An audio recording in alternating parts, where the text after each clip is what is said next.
All right, so we're going to talk about the effects on family and friends when it comes to alcohol, and even drugs. Someone mentioned this in the comment section in a previous video, and I figured I'd elaborate on it. I'd like to talk more about it, maybe with them or with whoever in the future. But I wanted to speak from my experiences. I'm sure a lot of people can relate. Your family, your friends, your loved ones, your significant other. If they're not actively drinking like you are, you're going to become a burden to them. It's going to become sad and depressing for them to like see you in that state. you know like when I would binge drink, once every 2 weeks, I usually kept to myself and stuff, but the little my family did see of me, like, it's embarrassing. Like, not me, really not, person I want to be. It's degenerate, slowed down, angry, you know, imbecile of a person. And, I wasn't like an angry drunk or anything all the time, but I could be obnoxious. A lot of people are like that when they're drinking. And I'm sure a lot of people have problems from it. Another thing, too, like, just like the drunk communication with people through text and, whatever, it is so horrendous the next day. That'll be a whole other topic.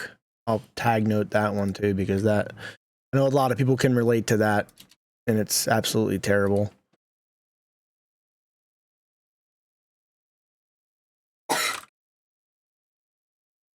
But yeah, I've definitely hindered relationships and friendships from my drinking.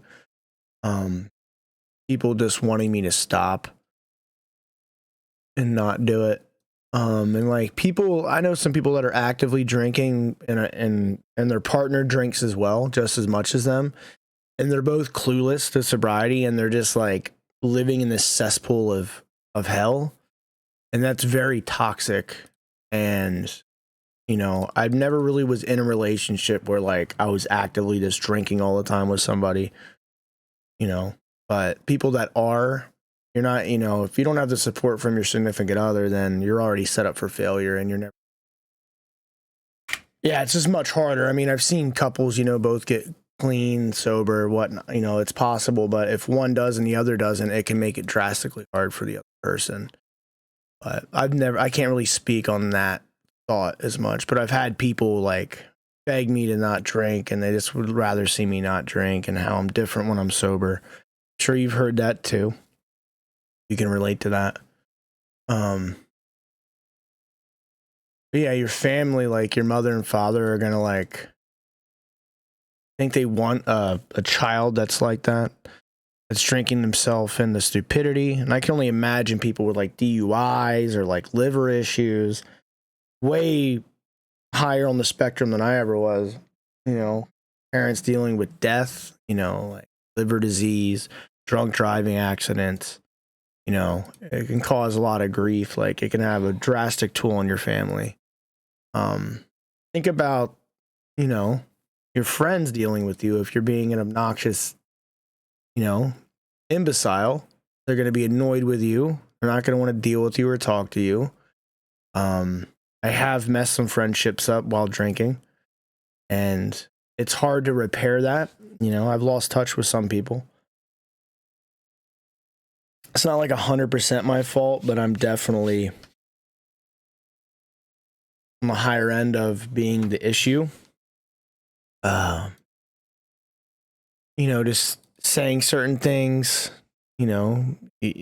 sometimes when you're drunk, you want to attack people, you want to attack their character and stuff, and you say certain things you don't mean, and people take things super personally, and then there's issues, right? That quote, drunk thoughts are sober words. Like, I don't agree with that. I feel like when someone's blacked out, they don't even know. Like, they don't even know who they're talking to sometimes. They're just blabbing stuff. There might be some truth to that quote, but some of the things I've said, I know sometimes I'd be so blacked out I didn't even realize who I was talking to till the next day, you know. So like it's that bad sometimes. But that's no excuse. But anyways, think about your significant other. Do they want to be with a lame drunk that's like laying around hungover the next day? Even if you do it once a weekend or once every other weekend, they want to deal with that on a weekend. You don't want to go and do anything. I've missed many functions and many times with friends and family because of this. And I'd make excuses, or I'd just blow a whole Saturday and Sunday away, you know, and then go back to work on a Monday. And I'd be like, where'd my weekend go? You know, I drank a night or two and just played around the rest of the time, you know. Productivity goes. Alcohol and drugs are such productivity killers, man. Like, you have to get rid of them if you want to be productive. I'm not saying you can't be productive as a drinker. There are functional alcoholics and stuff, but it's hindering you as far as your energy and the way you're sleeping and spending 10 hours in the evening into the morning drinking at a bar. Like, that's a lot of time you could be dedicating to more positive and productive things. But yeah, no person wants to be with someone who's a slosh, you know, obnoxious, or they just have to drink like half a fifth or a 12 pack of beer. You know, it's disgusting.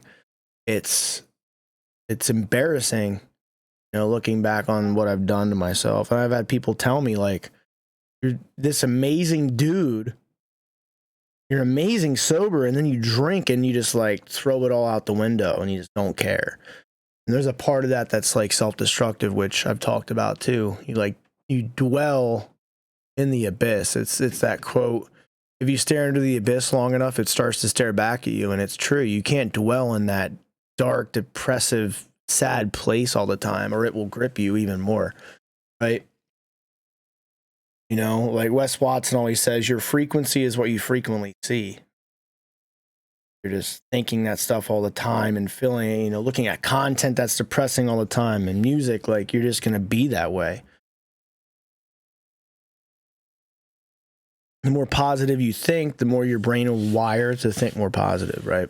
But no one wants to be with someone like that unless you're both drinking and you just don't care and it's just toxic as all hell. That's a whole different story, which it does exist.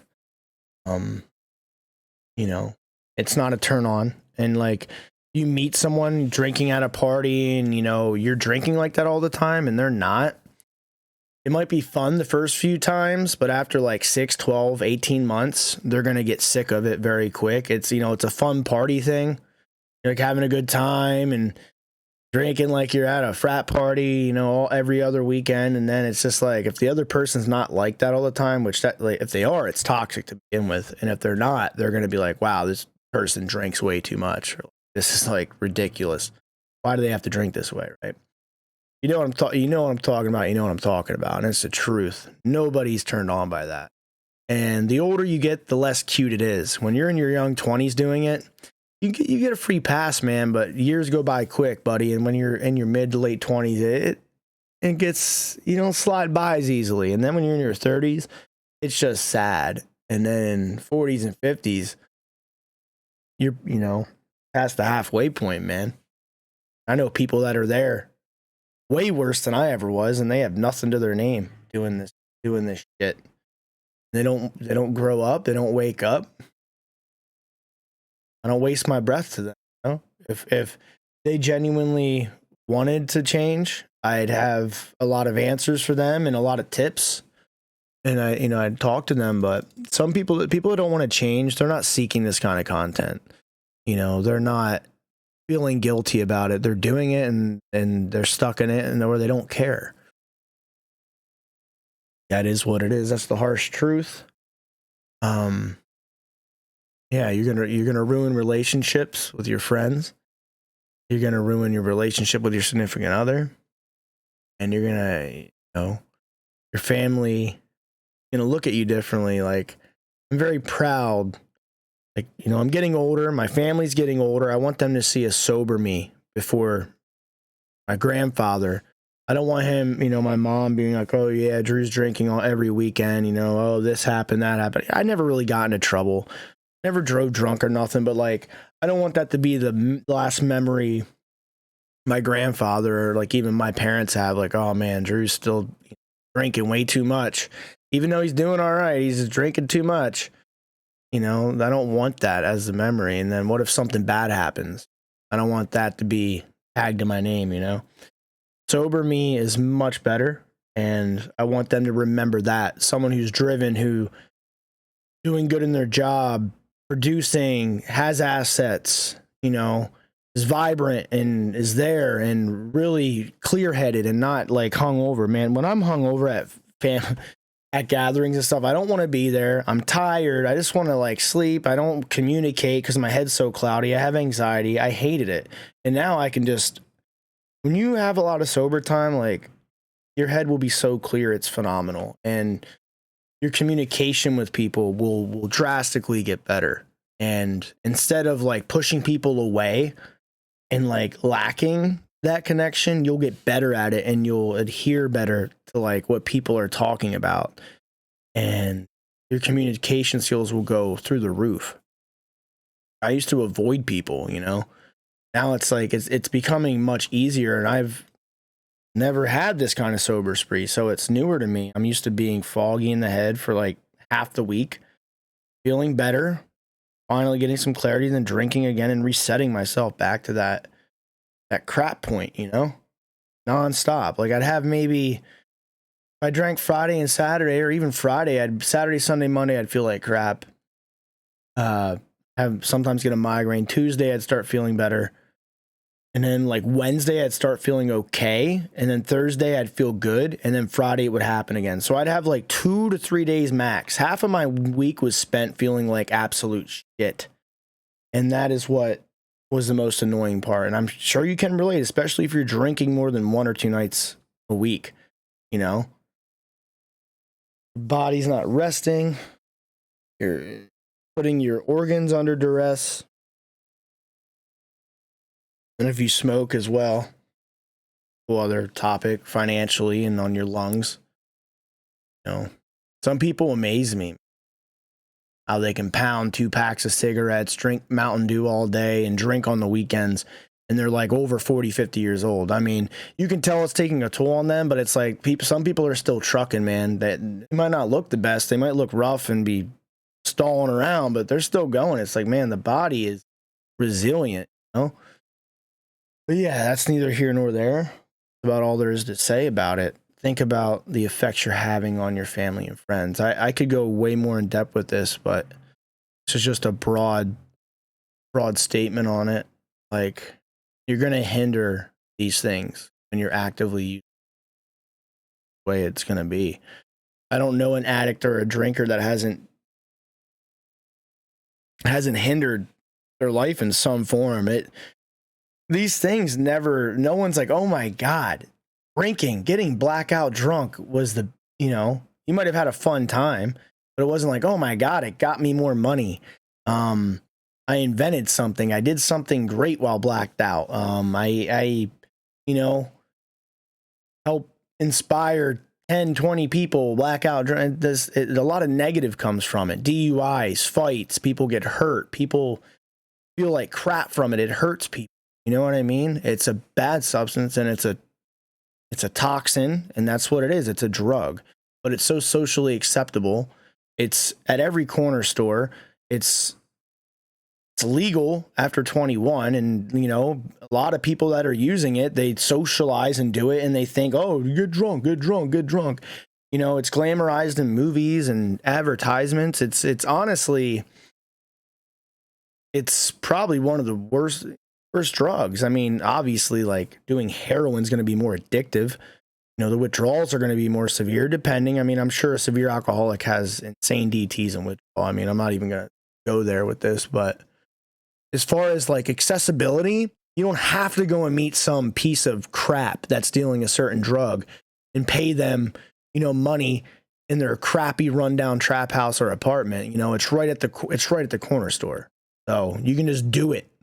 And a lot of times you can do it so long until people even are like, hey man, you got a problem. You're injecting a needle into your arm and getting high. Like, people are going to find out rather quickly. A lot of people even hide alcoholism, but it's sickening. But now I'm going off on a rant, and That's about it. Take it easy.